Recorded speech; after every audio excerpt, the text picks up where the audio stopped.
নমস্কার বন্ধুগণ। তো আজকে দ্বিতীয় দফায় ভোট পশ্চিমবঙ্গে। তো পশ্চিমবঙ্গে আজকে দ্বিতীয় দফায় ভোটে আপনারা কিছু কিছু বিষয় মাথায় রাখবেন। প্রথম হচ্ছে কি, দেখুন 26,000 চাকরি বাতিল হয়ে গেছে। আস্তে আস্তে আমাদের পশ্চিমবাংলাতে ইন্ডাস্ট্রি নেই, ঠিক আছে, কোনো শিল্প, বড় কোনো শিল্প আসছে না।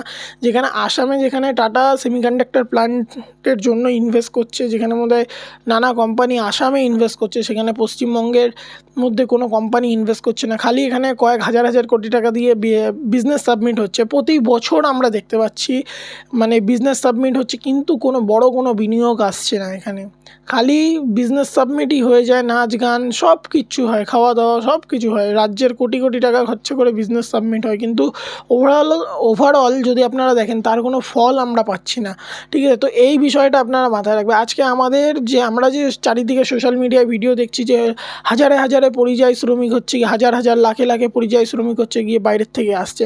তো আমার কাছে কথা কি, আপনারা কি চান? আপনারা অবশ্যই এটা চান যে আপনাদের যে ছেলে মেয়ে আছে, যারা এখন ছোট বাচ্চা আছে, তারা বড় হয়ে বাইরে গিয়ে চাকরি করবে। আপনারা তাদের নিজেদের বাচ্চাকে দেখতে পাবেন না, নিজেদের যে ছেলে মেয়ে তাদেরকে দেখতে পাবেন না। কেন?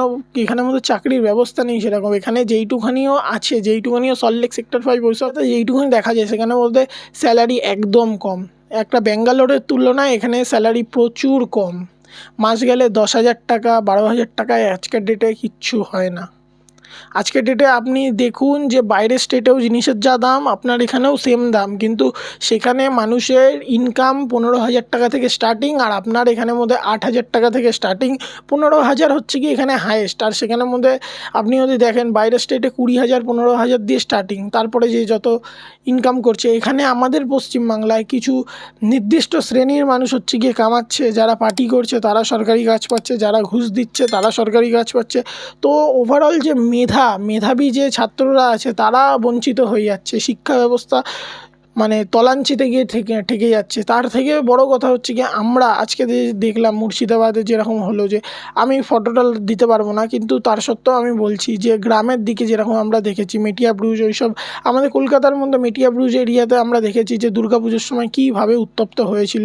নির্দিষ্ট সম্প্রদায়ের মানুষরা এসে হচ্ছে গিয়ে বলেছিল দুর্গা ঠাকুরের মানে মাইক খুলে দিতে, পুজো করা যাবে না, ঢাক বাজানো যাবে না। সেই সব ঘটনা আপনারা ভুলবেন না। ভোট দেওয়ার আগে এই ঘটনাগুলো মাথায় রাখবেন, তারপরে ভোট দেবেন। দেখুন, পরিবর্তন দরকার। পরিবর্তন আনতে গেলে যে প্রধান বিরোধী দল আছে তাকেই ক্ষমতায় আনতে হবে।